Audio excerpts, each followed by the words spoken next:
Welcome back, everyone, for our monthly Tech Trends Update from the Itaú Private Bank International Strategy Team. My name is Niraj Patel, and I'm the Chief Equity Strategist at Itaú Private Bank.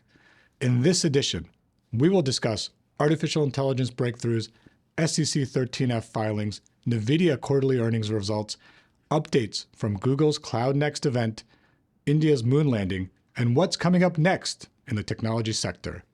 2023 continues to be the year of artificial intelligence breakthroughs. Many kids were on summer break, and we saw less usage of ChatGPT over the holidays. We think this should actually pick up as the school year starts, but it is important to highlight that AI is more than just ChatGPT, and many people probably also started to use competing products like Google Bard. The worries from less usage of ChatGPT and the move higher in interest rates, from roughly 3.75% to 4.25% on the U.S. 10-year Treasury yield, caused the technology sector to sell off approximately 10% from the July highs. Higher yields can have a negative impact for stock prices as investors are willing to give stocks lower earnings multiples with higher interest rates, as we saw through most of 2022 with the rapid increase in interest rates. This sell-off has already started to reverse as interest rates have stabilized and started to move back lower. Next, we wanted to discuss the SEC 13F filings that require funds to report their equity holdings every 3 months.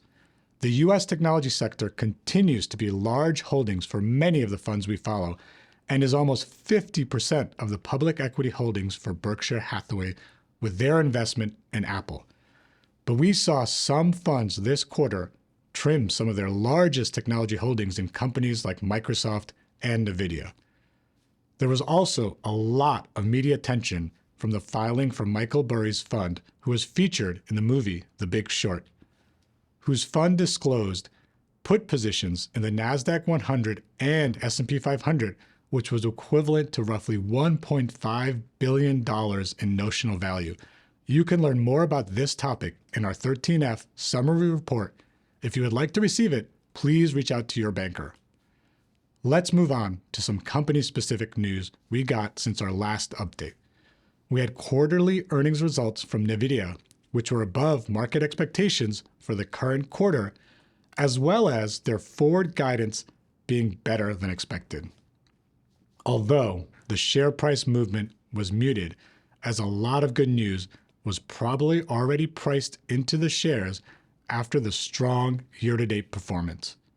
Shortly after earnings, NVIDIA also announced at Google's Cloud Next event that they were expanding their partnership with Google Cloud. Alphabet also announced that their AI tool for their workspace applications called Duet AI is now available for $30 a month per user, which is the same price that was announced for Microsoft's Copilot product.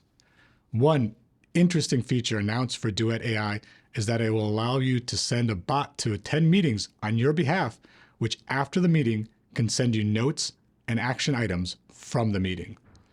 Lastly, India became the 4th country to successfully land on the moon, and what made this landing significant was that they were the first to land near the moon's south pole, where scientists believe there is ice on the surface. Looking ahead, we have Meta's product launch of their Quest 3 VR headset and their Meta Connect Developers Conference on September 27th. There have been rumors that the Quest 3 will start taking pre-orders around that time and start shipping in October. Also, on September 12th, Apple is having an event to unveil their new iPhone, watches, AirPods, and many more products. Thanks again for joining us to learn about some recent trends in the technology sector, and feel free to reach out to us for anything that we can help with. We look forward to speaking to everyone again next month.